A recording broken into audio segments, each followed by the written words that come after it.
Yo, we get to listen to Jose slurp down his his drop of water. Welcome back to all those who tune in. We're excited to be with you today. And me and Jose were having a conversation prior to jumping on this call with regards to what our actual job is. And one of the main things that we get compensated the most to do, the reason why you can make the big bucks, is you help people to actually make decisions. And most people's tendency in our experience, independent of motivation, is to stall to some degree. You know what I mean? Procrastinate, Procrastinate, kind of stall, want to slow things down. So a main objection we'll get, which we covered last week, and we're going to cover more in depth this week and today, is I want to think about it. And keeping in mind that when people say they want to think about it, that's really what's happening, is that what they're wanting to do is just slow down the process a little bit. And from an emotional perspective, there's like a little bit of an emotional roadblock, and that's quite normal. I think a lot of people, Jose, really get discouraged when people say something like that. At the same time, if they really think about it, whenever they're going to make a big decision that requires not even a meaningful amount of money, they usually stall too. Like they'll keep something in their Amazon like queue for like a week before they'll actually buy it, you know what I'm saying? Which is like a form of stalling. So that's been your experience as well, correct? Yeah, 100%. It is. And I think for me, I need to think about it objection was a frustrating one. And the reason it was a frustrating one is I didn't have a roadmap as to how to help people make the decision and how to help people move forward in the process, basically.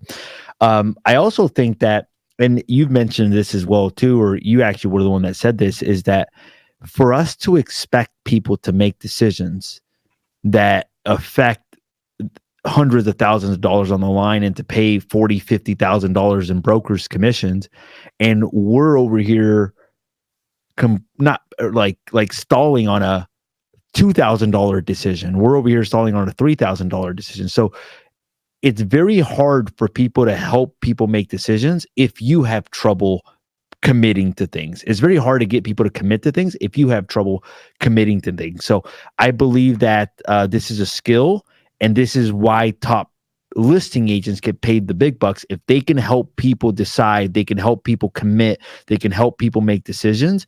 That's the difference between 3 listings and 10 listings. So in our last episode, we covered the I need to think about it. We covered the track as to how to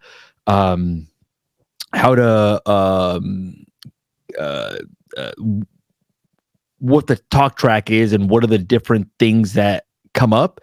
Today, we're going to be breaking them down. So the first thing that could come up is somebody says, well, I actually don't know if I'm 100% ready to make the move, or I'm considering renting it, or I need to wait on this.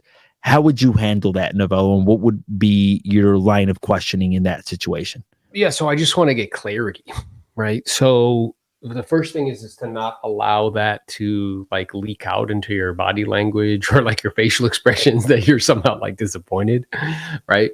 So instead, just being like, yeah, that's perfectly okay. You know, I'm here to help you. I'm never here to talk you into doing anything. If it's okay with you, what I'd like to do is just ask a couple quick questions with the intention and the goal, hopefully, that you can get a little bit more clarity, and then you can decide what you feel is best. And whether it's sooner or later you decide to sell or you don't, you'll have everything you need so you can make the best decision that you feel most comfortable with. Does that sound okay? And they're like, yeah. So I guess, tell me this, like, is it a serious consideration or option for you to perhaps not sell the property and still accomplish what you want and then be quiet? Now, I should have asked this in pre-qual. Mm-hmm. You know, at the same time, even if you asked and they said yes, and now when they see what the marketplace is actually showing them as realistic, that may cause them to hesitate. And it may resurface it again. Yeah, and it resurfaces again. So it may cause them to like recoil or like hesitate a little bit. And the reason why I'm asking it again is to really get clarity around that. So let's say you're like, well, not really. It's like, all right. And then I guess I'm wondering, because again, I'm here to help. Whatever option makes the most sense for you guys is what we'll do. Is it an option for you to maybe just like rent the property and still move and then be quiet and see what they say? They're like, well, you know, let's say they say, well, yeah, Jose, I mean, we could always do that. All right. And then I guess I'm curious, have you ever been a long distance landlord before? And then be quiet. And No. he's like, well, no. It's like, okay. And the reason that I'm asking is because, I'm imagining when you make this move, you guys are going to be really focused in that area. And if you end up being the long distance landlord, that's just another thing for you guys to consider. So if you did go that route, do you think you would hire a property manager? And they're like, Uh, go ahead. I mean, what should I do? I mean, if I did go in that route. Yeah, I mean, with the move, and I know you're moving for work and stuff, like I have to imagine you and your wife are going to be completely dialed in and focused on just getting settled into your new location. So if you did decide to go that route, it would probably make sense to hire a property manager. Did you know they take 10% of the gross rents to manage the property? I didn't know that. No. Yeah. And then the other thing to consider is would your goal, do you think, would be to hold on to the property for an extended period of time, or it would just be like maybe just to rent for a year in hopes that the marketplace comes up and then try to sell it again? I don't think it would be for a long period of time. Okay. I don't think so. All right. So the thing to consider is that if you did decide to rent it, if you rented for 2 out of 5 years, what that would mean, Jose, is you would have to pay capital gains tax on your proceeds. Have you thought about that? I didn't even know that. So you're saying if I rent it out for more than 3 years, then I would have to pay taxes on it, basically. Yeah, because you have to live in it for 2 out of 5 in order for it to be a homesteaded property and not pay capital gains. So if you rented it on that after 2 years, if you rented it again, then you would have to pay capital gains.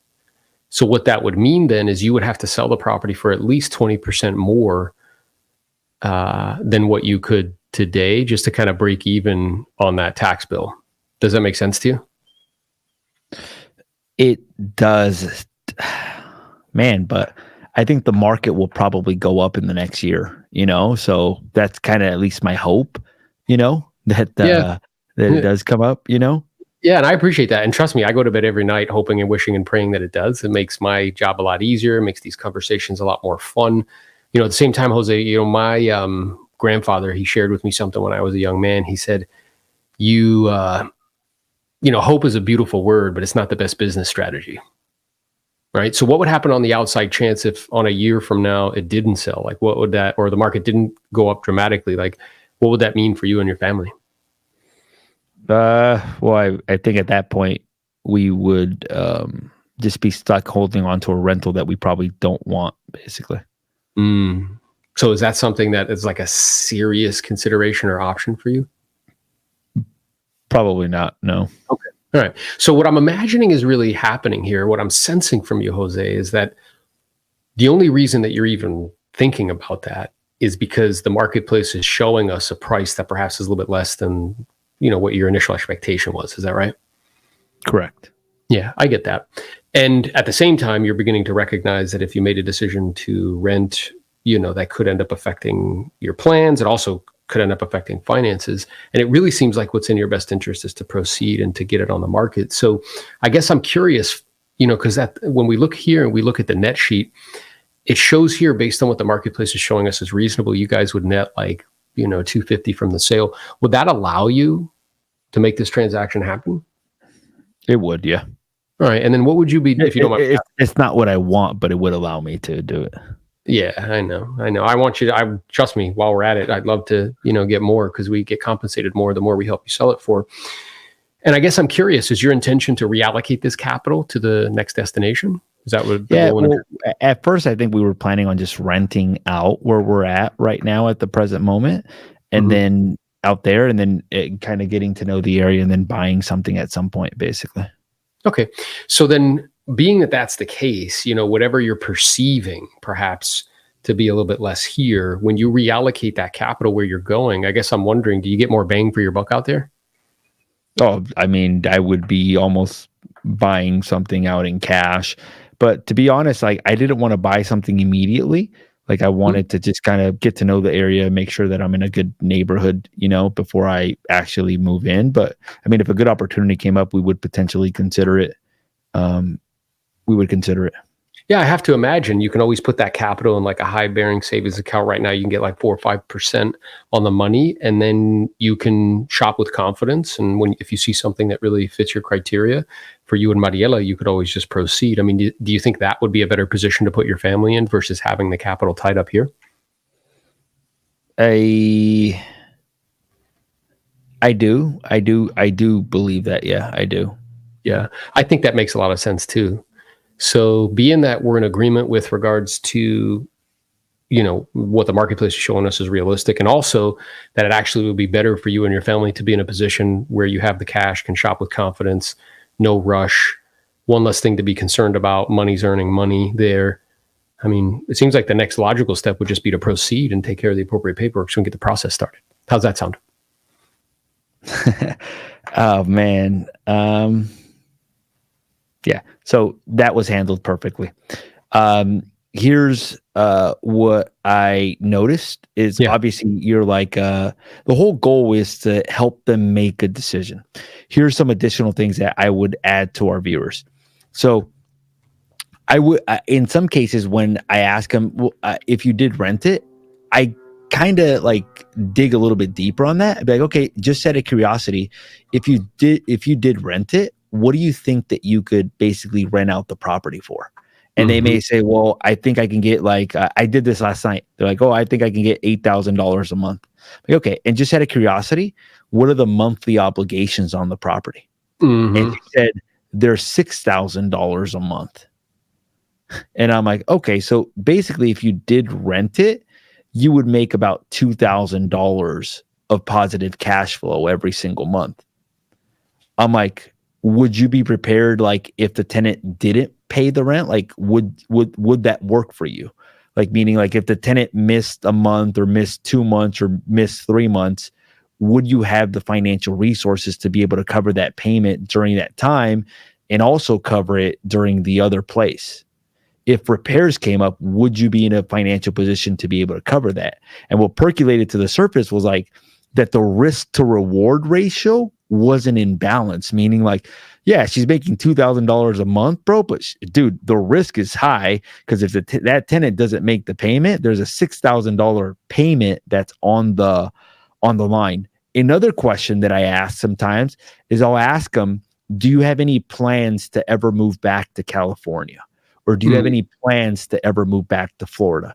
And the reason I ask that is I notice a trend or a pattern that sometimes when people eventually have plans to move back to that state, they may keep the property as a rental because they're keeping it as a backup plan or as insurance in case they ever move back. And Or they'll in keep case it they like it. and they'll keep it regardless because it's like a security blanket sort of thing. Security So blanket. so the thing that I want everybody to get clear on, and what me and Jose are doing, if you notice, is we're just asking a series of detailed questions to make sure that they're really clear, because sometimes that's just a knee-jerk reaction, right? So have you ever been a landlord before? I'm wondering, if you did decide to rent it, what were you thinking? Because another scenario that popped up while you were saying that, Jose, is they're like, yeah, I'm thinking 8 grand, and that the last one rented for like $6,500. And you're Yeah, like, yeah, you would even say something like that. When they say 8 grand, be like, what if I told you that the market rent was about $6,500 a month? mm-hmm. And so if that was the case, would you still be inclined to rent, or would you lean more towards selling and then be quiet? So, and then with that being the case, with such a low amount of margin, if something came up, particularly on a home like yours, I don't need to tell you, things are expensive to fix. Is that something that you'd be willing to maintain for an extended period of time and then be quiet, right? If you did, and then I went the route, if you did get the capital, like, what could you do with it that would be beneficial for you? And Jose was like, yeah, I could, be in a position where I could like actually buy something and if something popped up, I could take advantage of an opportunity. And I asked him, do you think that's a position that you would want to put your family in versus having the capital be tied up here? And he was like, yeah, it's probably a better choice, right? By asking those questions. I also mentioned too, so you can either go the pain route, which is what Jose's doing, or you can go the pleasure route. Pain route, and I started with a little bit of pain. Have you ever been a long distance landlord? Jose's going even more. What do you think you could get for rent? What if I told you, because we do a lot of business in this geographic area, or I actually own a property around here and it's renting for this amount. If you knew that the marketplace would bear that, would you still be inclined to wait? So that's the pain route. Pleasure route is if you could get the capital, what would be the benefit, right? How would that serve you and your family if you were able to extract the capital and have it sit in an account earning 4 or 5%? That's why I said that, because I'm like, right now it's not really earning anything. So again, either one's okay. The goal and objective, though, is to continue to dig to get clear. And I think all I'm doing too, as well, too, is I'm basically like, the reason I'm going into what could you rent it for, what is the rent, is more or less to get an understanding of what their situation is. And here's another question I may ask. It'd be like, okay, and how much equity do we have on the property? And then I may calculate a return on equity calculation for them. So like, let's say that somebody's making $2,000 of positive cash flow, but they have $800,000 in equity. Or let me ask you guys this as a consumer. If somebody's making $2,000 of positive cash flow, is that good or bad? It's pretty good. No. The answer the answer depends on how much equity you have tied up in there. Yeah. So like, let's say that you're making $2,000 positive cash flow, Novello, but you have $100,000 in equity. That's very good. So the way you do that is, let's say $2,000 a month, multiply it by 12. That's $24,000 in a year. Let's say they have $100,000 in equity divided by 100,000. That is a 24% return on cash flow on their money. That is insane. That is phenomenal. Now, let's say that's $24,000 a year. You divide it by 800,000 in equity. That comes out to a 3% return on cash flow. Obviously, that's not factoring in any principal pay down. It's not factoring in any appreciation. But if you just do it based on cash flow, they're earning a 3%. So when Aaron said you can take that money and invest it into a high yield account, which maybe could earn you like 4%, that's basically like, okay, like, less risk, high yield account. It's more liquid.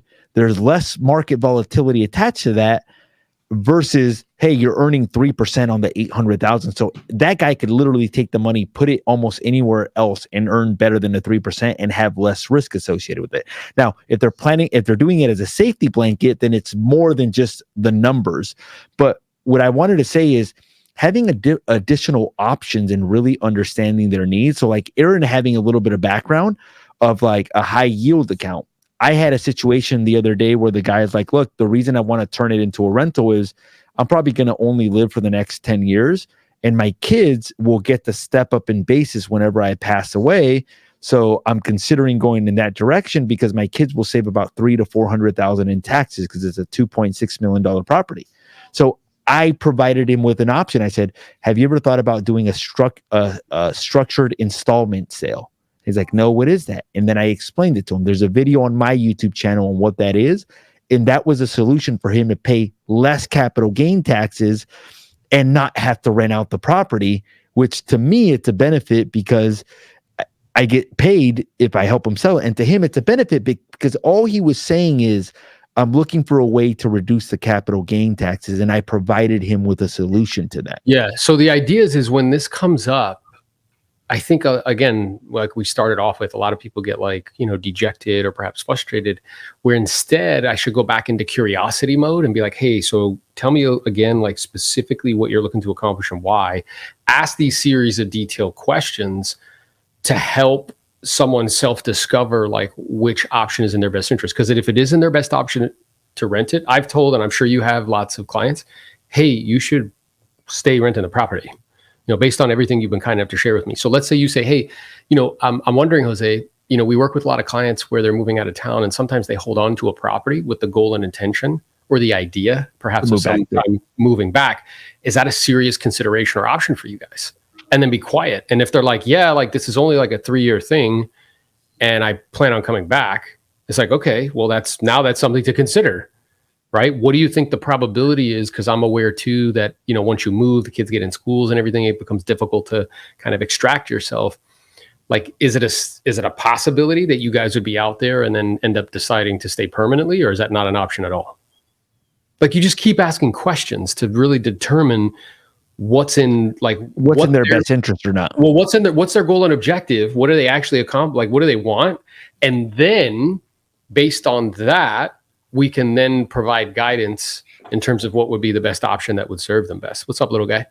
So that's really what's going on here. You know what I'm saying? I think some agents think that like, oh, I need to convince them to sell it. And that's not necessarily the case. It may make sense for them to do something else. And then if they have it as a safety blanket, like if they say, hey, I'm not going to move back to California, I'd be like, okay, well, it sounds like the only reason for wanting to keep it then is to hope that obviously the marketplace appreciates. But it sounds like you have no plans to move back to California. Then I may ask a question, be like, what are your expectations of the real estate market for the next couple of years? And then they may say, well, I'm hoping that the real estate market goes up. I'm like, well, look, this decision to keep the property or sell it, it's actually a little bit more complex than just hoping that the marketplace goes up. Let me give you a quick example. If you were making this decision, and at this point, be like, well, let me give you a quick example.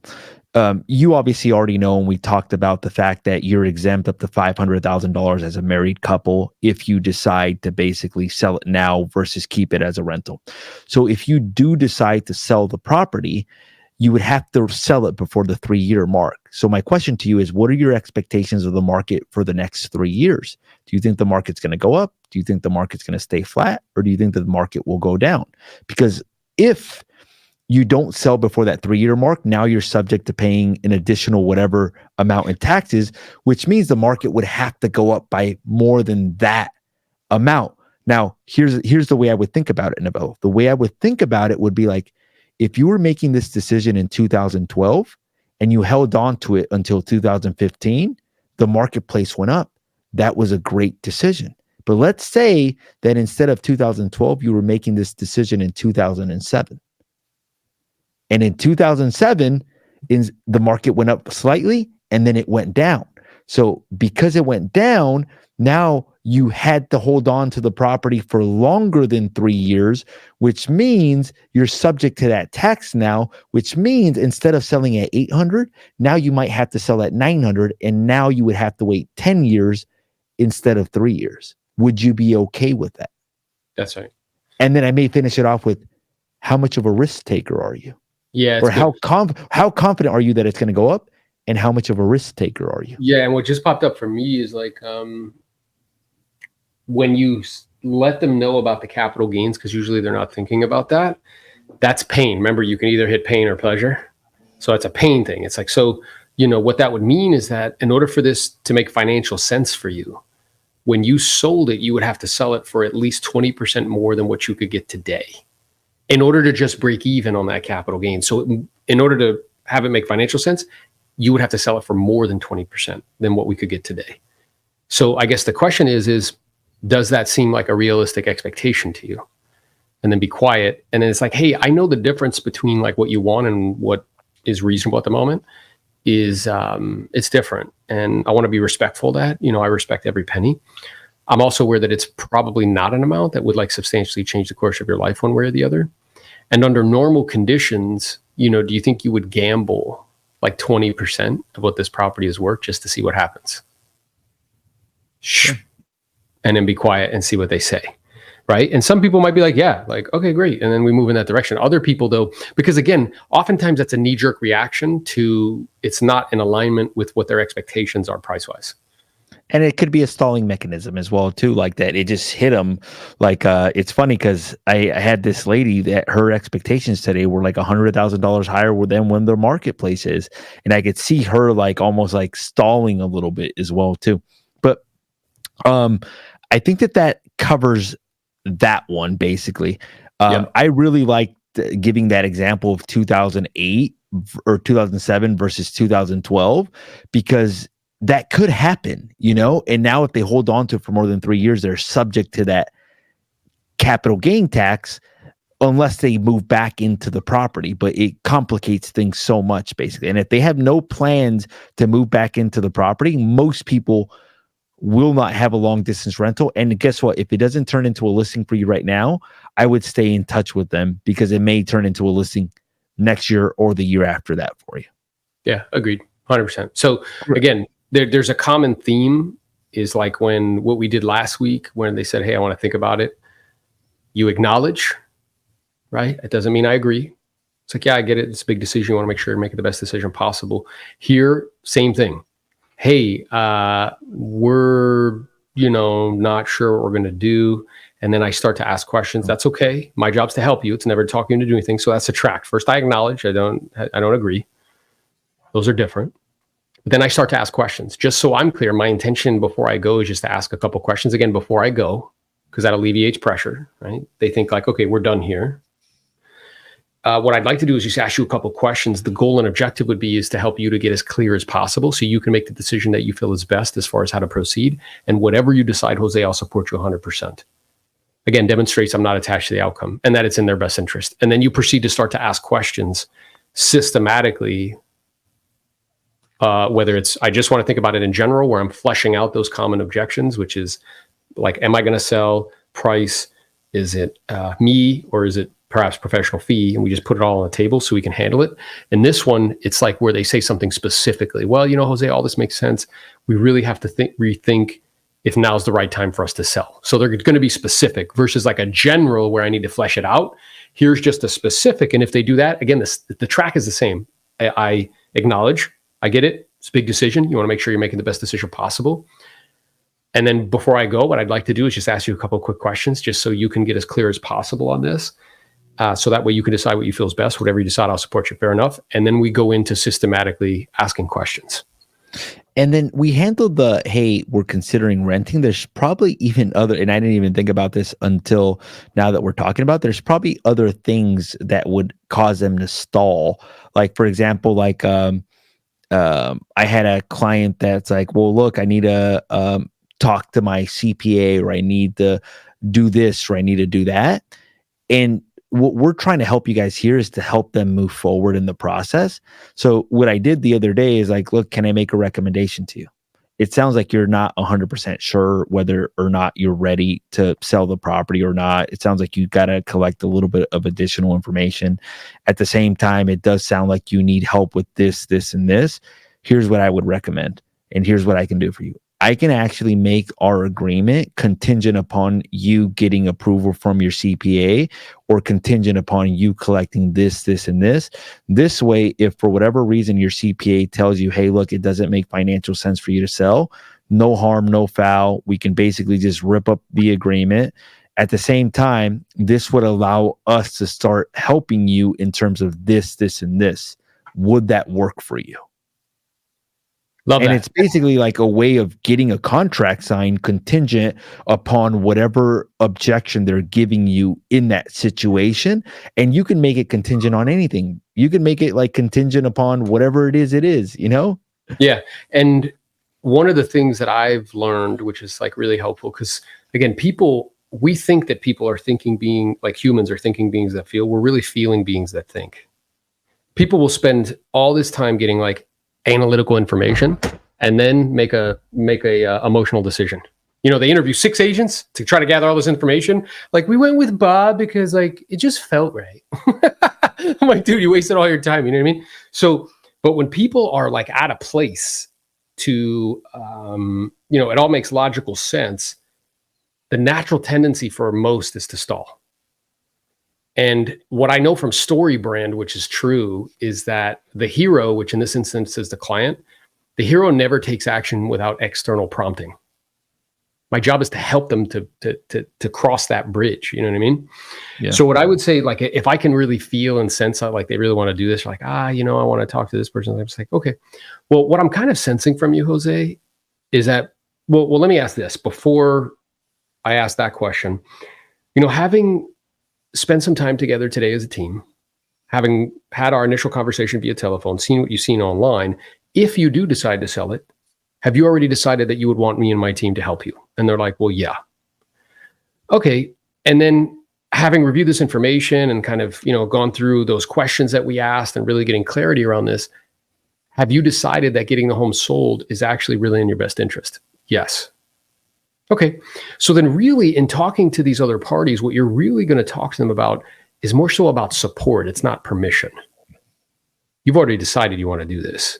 So how about we do this, right? I can send you all the documentation electronically via DocuSign, and the additional terms and conditions, I'll just put in there that it's contingent upon, like you said, whatever, upon you having conversation or whatever, or it's contingent upon you having a conversation and wouldn't go into effect. I'll post date it, until Monday or whatever.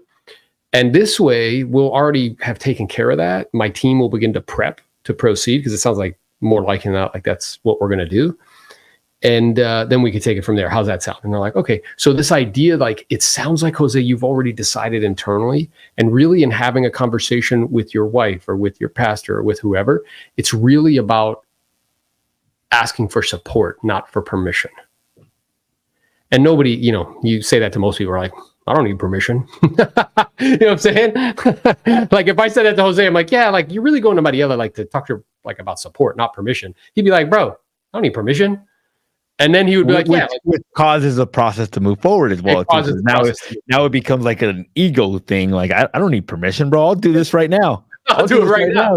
Right now. Hey, have you ever seen? There's this skit which is hilarious. This guy makes a call, and he's like, yeah, and he's trying to be nice to the guy, right? Yeah. He's like, yeah, we're calling because you want a vacation, and you just need to, like, pay this amount. And he's like, no, I'm not, I appreciate you calling. And he hangs up on him. And he's like, huh. He calls him back. He's like, yeah, I'm sorry. Like, I think we got disconnected. He's like, yeah, was there anything else you wanted to say? And he was like, well, I mean, you called me. He's like, yeah, but do you want to buy the Las Vegas trip? He was like, no. Bang, he hangs up on him again. And he's like, oh, he calls him back, right? He's like, how dare you? Bang, he hangs up on him again. By the fifth time, he's like, I want to buy what if I want to buy it? What if I want to buy the thing? He's like, yeah, but are you gonna? He's like, well, I don't know. Bang, he hangs up on him again. And then he calls him back. He's like, here, you need to take my credit card down right now. You know what I mean? So this idea that, like, people's initial inclination is to pump the brakes, and what Roy is saying there is true. Like, if you read the book Story Brand, part of the guide's role in the story is to not only equip the hero, which in this instance is the client, with a plan, it's also to call them to action. That's why most people's media doesn't work. Because they position, what's up, Venti Goff? They position themselves as the hero, right? Not as the guide, but then they never ask anybody to do anything. So when heroes aren't called to action, do you know what they do, Jose? They just watch you. You have to call them to action. Right? And that's part of your job. It's part of your role as the guide. Yeah. I think that was big for me about helping people make decisions and helping move the process along, because people's natural inclination is to stall. So this is a way that you can and you can make it contingent upon absolutely anything, basically. Great. Exactly. So I would say the second thing in the track. So first one is, have you already decided that you want to sell the property? The second one is the price. I would just say that the only thing to add on that, because we've done several videos on price already, is more or less like, okay, what were you thinking? Like, be like, okay, but just remember, you go through the talk track, and then at the end, once you identify, so like, you say, have you already decided you want to sell the property? If you say no, you don't handle it right there. You say, okay, great. Let me make a note of this. Let me revisit this in just a few moments. Then you go over the price. You're like, hey, look, obviously I like for it to be more. I'm sure that you would too. Are we pretty much in agreement that right around 900,000 is the price that the market's recommending that we need to be at? If you notice any sort of hesitation, you're like, okay, this is one of the things that we need to talk about. You set it aside, and then you recircle back. After you come back to it, you can say, okay, look, what were you thinking as it relates to price? And then it just becomes the pricing portion of the presentation again. As I mentioned to you, there's 2 pricing strategies, blah, blah, blah. And then before we get into it, which I know you've done before, it's just I don't want people to, like, forget it, is let's say you flesh it out the way Jose just did, and they're like, okay, yeah, I mean, it seems to be like you just want to have some additional conversation clarity around the price. So if we can come to an agreement on how to position the property price-wise, do you think there'd be any other reason why we couldn't proceed right now? And they look at each other like, I don't think so. I'm like, okay, so tell me, what were you thinking? Basically. And that's intentional, because I want to, before you start to, like, verbally vomit, which what most people do, I want to, like, know where they're coming from, like what they're thinking. I remember being at an appointment, and this guy, like, he was a family member of somebody that was on our team. And I went on the appointment because I knew it was like her big brother. So I knew he was going to, like, kind of like muscle into doing what he wanted. So I went, and it was very helpful because they, self-discovered where they need to be at price-wise. We're getting ready to sign the paperwork. And he's like, wait, before we do this, like, what about the family discount? And in my head, I'm already like just knocking off like points. I'm like, okay, he's like, yeah, last time I worked with my sister, like, I got a discount. I was like, all right, as you're aware, we normally don't do that. At the same time, I understand the dynamics. So what were you thinking? Instead of me, I was like, what were you thinking? He's like, well, she gave me like $1,500 for closing costs. I'm like, and I pulled a Jose. I was like,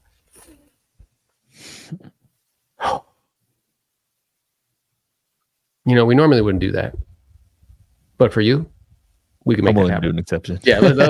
In my head, though, I was dropping points. Like, you know what I'm saying? So, and I think the same is true with price. You know what I'm saying? So instead of getting into this argument, just like, hey, what were you thinking? And then when they tell you, well, I was thinking like, $850. Okay. And I want to be clear, Jose, that's an option because you're the boss here. This is your property. My job is just to help you to make an informed decision. It's never to talk you into doing anything.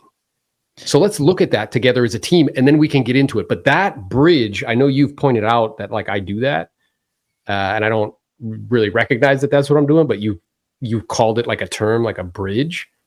That's critical that you actually say something like that to get you from one place to the next. So when they're like, and not allow your body to like betray you or your body language to betray you. So when they're like 750, not to be like, you know what I mean? Like, God, like, are you serious? You know what I mean? Instead, just to be like, okay, yeah, that's an option. I mean, I want to be clear, Jose, you are the boss. My job is to help you to make an informed decision. It's never to talk you in to doing anything and then go into handling it. And the other thing I wanted to point out is funny because I went, there's an agent on my team who used to be on another team before. And he told me that the way that he was taught to present price is to give them a number. And he saw me present price. And he's like, dude, there wasn't any conflict. Like you gave them options and they got to make the decision as to what they wanted. And he's like, at my previous company, it'd be like this. He's like, I remember sitting down with a seller telling him that he's going to sell for 1.7. He's like, look, I want 2 million. He's like, you're not going to get the 2 million. You're going to get 1.7. The guy lists it for 2 million and it just sold recently at 1.7. And I'm just like, bro, I'm like, he's like, yeah. And commission was good. Everything was good. And I'm like, look, dude, this whole conversation about price is very, very important. And we've got plenty of videos on that. So let's say that you address that. Then the final one is going to be like, okay, now, obviously, now, have you already decided that you want me to, so after our meeting here today, obviously, I imagine that you've read some of our reviews online. You've checked out our track record. We've met in person. Am I the type of agent that you want working for you, fighting tooth and nail to help you get every single dollar out of this property? Or you can say, have you already decided that you want me to help you with the sale? And then just shut up and listen to see what they say. They're either going to say, yes, we've decided, which is good. That's what you want. Or they're say, well, look, we haven't really decided. We're actually planning on interviewing other agents. Or they're going to say, no, we actually haven't decided that we want you. And an important point, which Jose does well, he's just running through it quickly, is when you ask them, like, have you already decided? Make sure you smile. Like, remember, he does that. That you want me to help you with the sale. And he smiles. He like, yeah, have you already decided that you would like me to help you with the sale? And then nonchalantly just like, yeah, nod your head. Just nod your head. That's all. And then they're either going to say yes, no, or maybe. And then from there, the only other thing that it could be is commission. It's the only other thing. So if you see where they're like, yeah, Jose, what up, Pace? Pace is in the Pace is on the chat on Instagram. So hey, hold on. Let me button up my tie. Yeah, you got to button the tie up, bro. You know what I mean? So if they say, well, yeah, Jose, like we really liked you and stuff, like, you can sense. I've already boxed out the other objections. I've already boxed out, is it price? Are you going to sell? Because sometimes sellers' expectations aren't in alignment with current market conditions. And they're like, nope, we've definitely decided that. Boom, check that off. And again, the way I think about this is I'm clearing the room by room with objections, right? So you remain calm and clear and you just go room by room, right? That's the way SWAT do. When they go into a room, go into a home, they clear the room by room. So the first room is like, if they say they want to think about it, great. Well, there's 3 decisions the seller needs to make prior to putting their home on the market. So before I go, what I'd like to do is to go over them with you, so that way you can decide what you feel is best. Whatever you decide, I'll support you 100%. The first decision a seller needs to make prior to putting their home on the market is if they're even going to sell it. Sometimes when homeowners see what the marketplace is willing to bear, that's not in alignment with their expectations or perhaps what they need from a net perspective in order to make the move happen. And they decide to do something different, maybe hold on to it, rent it, something like that. Now, based on our conversation and preparation for connecting, that's not a serious consideration for you. You're definitely selling, correct? And they're like, yes. So now I've just taken that off the table. The second decision a seller needs to make prior to putting the home on the market is the price. Now, I'm imagining that you would like it to be more. I know I sure would as well. At the same time, having seen what's active on the market and not selling and seen what's sold and closed most recently, are we in agreement that the market is showing us somewhere around, 550 seems to be reasonable? Not me. The market is showing us somewhere around 550 seems to be reasonable. And they're like, well, yeah, I'd like it to be more, but yeah, okay. And then that leads us to the third decision a seller needs to make prior to putting their home on the market, and that's who's going to help you.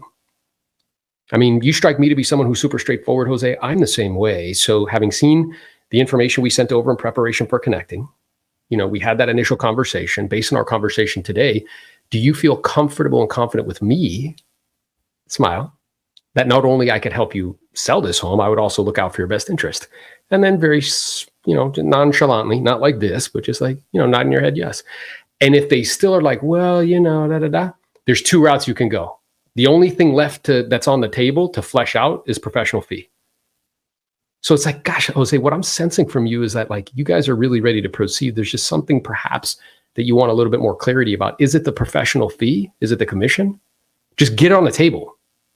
Because how many of us as agents have you've gone on an appointment, they said they want to think about it, you call them back, they listed with somebody else, and you find out that they listed it because of a term or a condition, and you were like, yo, I would have done that too. But the reason you weren't able to actually have that conversation with them is because you didn't go through the process of fleshing out what the actual objection was. And if they do that and they're like, yeah, it is, the professional fee, you're like, okay. And I appreciate your willingness to share that, Jose. Because if we're going to enter into an agreement with one another, it needs to be based on trust. And part of that trust is being able to be straightforward with one another. So I guess I'm wondering if we could come to an agreement, which I'm sure we will, that will not be a reason why we don't do business. I'm sure we'll come up with something that's mutually beneficial to all parties. You strike me to be reasonable. I'm reasonable. If we could agree, it sounds like there wouldn't be any other reason why we couldn't proceed today. Is that right? And again, what I'm doing is I'm boxing that in. I'm setting aside that objection. That's what that technique's called. It's called a set aside. It's like there's a boulder between me and you. And what I'm doing is picking up that boulder and I'm putting it over here and being like, yo, if we can handle that thing over there, is there any reason why we couldn't proceed? They're like, no, I don't think so. And then you use that magical term, what were you thinking? Because I want them to speak first. And then we can go into handling it. You see what I mean? So that's one route they can go, right? If you use all, you box them all in, that's the only thing that's really left to have a conversation about. And I think we've done the videos already. So we've done the videos on the pricing, the commission's the same thing. What were you thinking? How would you handle it, Novello, if somebody's like, well, look, to be quite honest, I actually have not decided that, like, I want you to help me with the sale, or I've got another agent that I'm considering interviewing basically right after you. Because I think that's where people, those are the ones that I don't believe we've covered 100%. So how would you handle I haven't actually decided? I know how I would handle it as well, but yeah. Yeah, so I think that there's like a couple routes you can go. So one is if you're sensing, and this is where you have to really have like some emotional intelligence and like kind of what I would call like prospecting IQ. You've just done it so much that like you get like a feel and a sense. I'm sure you've been with people where you get a feel and a sense where if you keep going, it's going to not be good. Yeah. So if I feel that, I'll be like, look, I just want to be clear. My intention in having this conversation with you is not to be pushy at all. My intention instead, bless you, my intention instead is just to demonstrate to you that I'm super excited to have the opportunity to earn your business. And I'm not afraid to ask you to make a great decision, just like I'm not going to be afraid to ask a buyer to write a full price offer on your property. Right? So I want to just like diffuse that. What I would also do is if I've exhausted all the methodology, I would close to come back. You know what I'm saying? So I'd be like, okay. And then I start to like, pack stuff up until they get a visual signal that it's done. Like, all right, so I know you indicated that your intention is to talk to that other agent, and that's okay, and that you want to do that emphatically before, making a decision. So what I'd like to do, if it's okay with you, because I was looking at this in preparation for connecting, is I can circle back. We can reconnect tomorrow after you've had that meeting. So that way we can review all the information together as a team, and you can make the decision that you feel is best. And again, whatever you decide, I'll support you. Would that be okay? So I just want to like close to try to get back in front of them. That's one route you can take if you sense that like if you continue to keep going, like it's going to be detrimental to the relationship. The other route you could go is like, yeah, I really appreciate that. And I know the primary reason why, and I mean this lovingly, Jose, like 90% of the time, 95% of the time when I meet with clients, they see our track record, they see our reviews, over 500 five-star reviews, and we meet in person, they do decide to hire us. I know that, people tell, people, and even online, they say to interview, more than one agent. Do you know why they do that? Because in our business, 5% of the agents sell 95% of the properties. Did you know that? I didn't. So the reason why they're telling you to interview more than one, so that way you can find the probability that you find one that's doing, a large amount of business and therefore is competent and professional and reliable, it's increased. And do you know what the great news is, Jose? No. You found that one on the first shot. We've done X amount of transactions in the last 12 months. I mean, is that the type of track record you'd want working for you? Of course, yeah. Yeah, and I mean, it sounds like you feel comfortable and confident with me. So the only reason perhaps you may want to have a conversation with others is maybe about price or like commission. That'd be the only thing, right? It would. Yeah. So tell me this, because I want you to feel good about what we're doing. Obviously, you feel good about me and you've made that decision already. And I'm sure you don't want to spend 3 hours of your life like talking to other agents. You could be spending that with your family and your kids and stuff. So how about we do this? How about we have a conversation about price and the professional fee? I'm positive we'll come up with something that's mutually beneficial. And then once we do, we could just take care of the appropriate paperwork and proceed. How's that sound? You know what I just thought about? It was funny because one of the ones I would get stuck on will be like, well, Aaron, you're actually our first interview. We want to go ahead and interview like 2 or 3 different people. I mean, we're just fresh at this process. And what Neil Weichel said was brilliant. He's like, well, look, Jose, like in most conditions, most people would always recommend that you get more than one opinion, right? Like if you're buying a car, you're buying this. Now, what they really mean is that you need to interview as many people as you have to until you find the right one. You actually got really lucky. Can I explain to you what I mean? Sure. You found the very best agent on your very first try. Yeah. So, and then he goes into like why he's the very best agent. Can I make a recommendation? Yeah. Let's get started. It's the same thing. It's because that's, I'm heavily influenced by Neil, but it's the same thing where it's like, I mean, it sounds like you've already decided that like you want that type of track record. I mean, it's not a question of if you feel comfortable with me and I can get the home sold. I'm imagining the only reason you would want to have and imagining is like responsible semantics, right? I'm imagining that the only reason that you would want to talk to other agents is perhaps around like price and commission or professional fees. Is that right? And you smiled. You're like, yeah. It's like, okay, so may I make a recommendation? Sure. Well, how about we do this? How about, because I want you to feel good about what we're doing. How about we focus on each one of those? We come to an agreement in terms of like where we're going to get started and what is mutually beneficial in terms of a professional fee would actually serve you best, because the fee is a tool that we use to market the property, and we can go over that. And then, we could take care of the appropriate paperwork and save you like 2 hours of your time that you could be spending with Mariela and your 2 sons. I mean, how's that sound? And you would, I know you, bro. Like if somebody did that to you, you'd fucking smile and be like, okay. You know what I mean? You'd like, yeah, that's fine. Well, and then even what I've done now with a track record, like that I have, I would say something along the lines like, hey, Aaron, is experience important to you? Yep. And they're like, well, of course. And then I'll ask them, be like, well, how will you know if somebody is experienced? Well, a lot of times the response that I get, well, when I meet with them, I'll be able to tell just based on what they're telling me. And to be quite honest, like that's like a really shitty way of finding out if somebody has experience. Because if somebody's a bullshit artist, they can bullshit their way like into anything.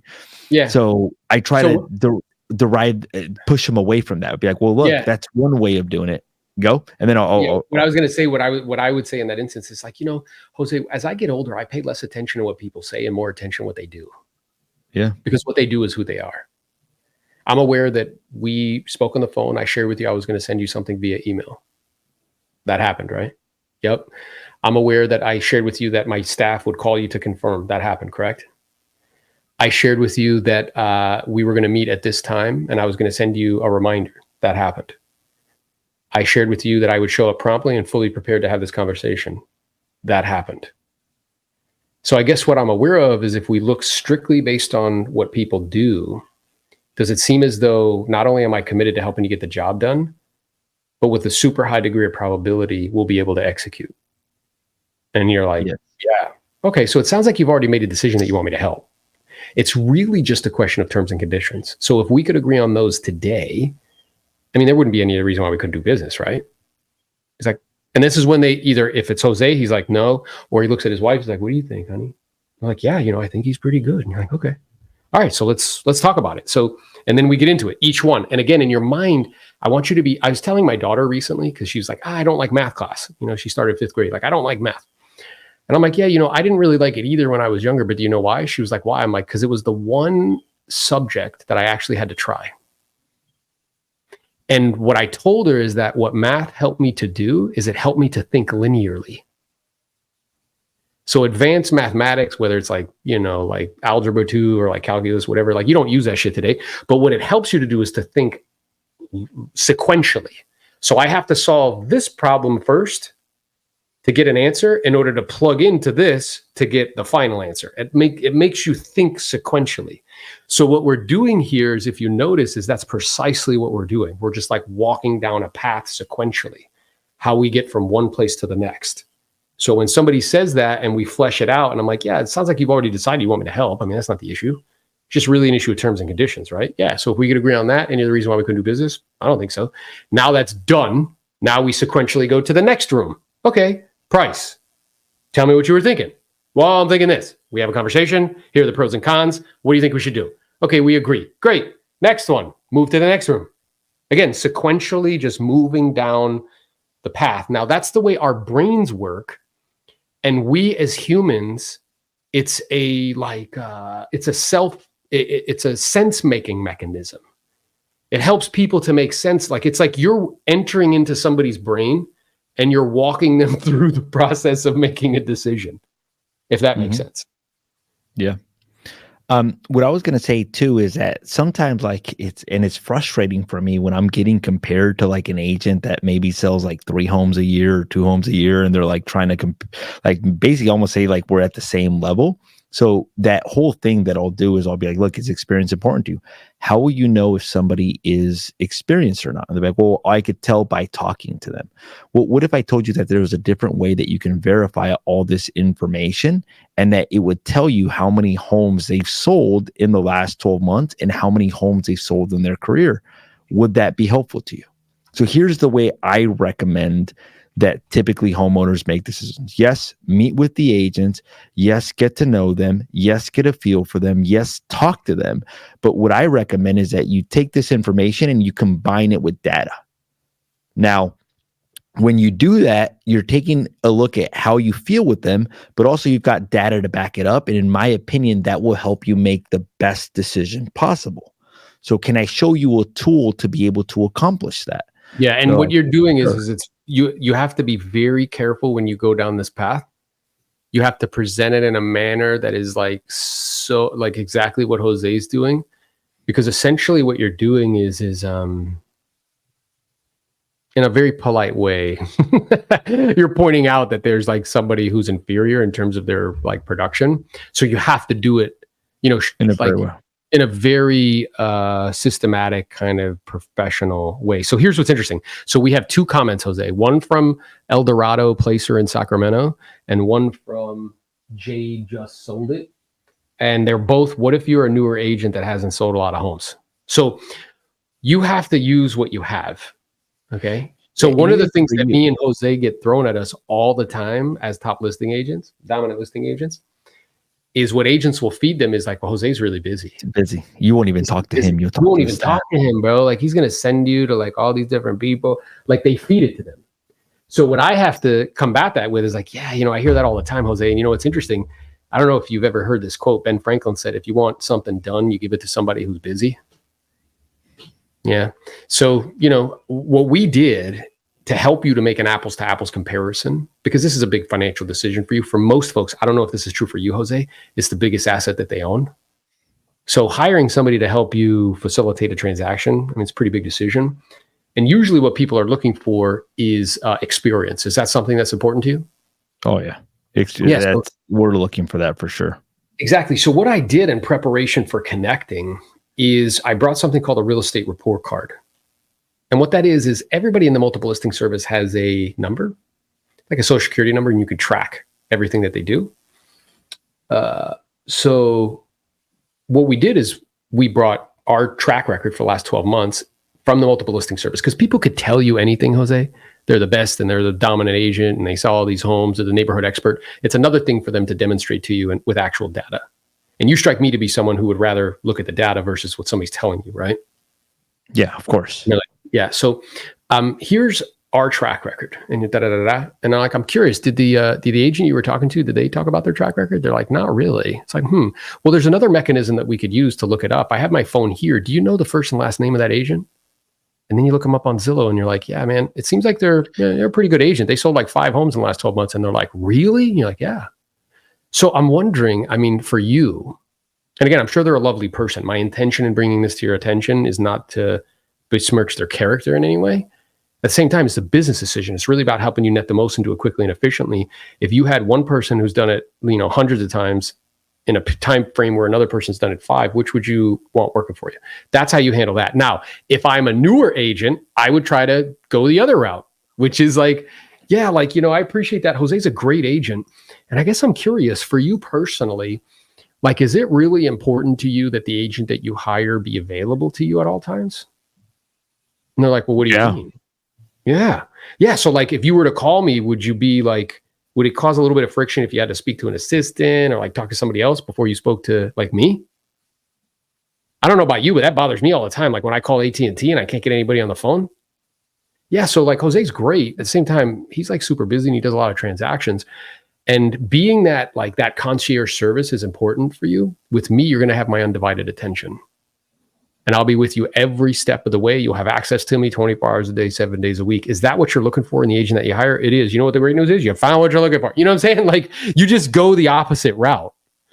And then there's different things that you have over different agents as well too. So it's like if Jose's office is in Ventura and I'm in Oxnard, I may say something like, and the property's in Oxnard, I may say something, well, look, like is having an agent that has proximity to your home like important to you? Meaning like if somebody calls right now and they're like, look, can you show the property in 5 minutes? I could be there in the next 5 minutes because my office is literally like 5 minutes away, versus if an agent has their office in Camarillo, that it may take them 30 minutes to get to the property. Meaning if something goes wrong with the property, like if there's like something were to go wrong, I can be there right away, you know?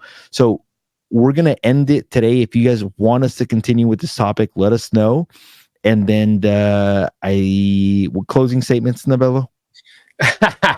So yeah, humans are not thinking beings that feel. We're feeling beings that think. The vast majority of humans, their tendency is to stall when making decisions. And our job as a guide is to call people to action. If you systematically kind of box in objections and you flesh them out, you can get to what the real reason is, and you can actually call them to action so they can make a decision and they can be the hero in their own story. If you do this, you will get paid the big bucks, baby. And that's what I'm interested in. So if you guys are tuning in, this coming, if you're in South Florida or in close proximity, this next Tuesday, I'm doing a live event where I'll be teaching the listing presentation, how to augment the pricing the compensation conversation and how to document that. We'll go over precisely how to do that. And that's local here. You can DM me and reach out to us. And we look forward to connecting with you. We're here to add value, and we are the Elite Builders Coast to Coast team. Peace. Peace out, guys. Later.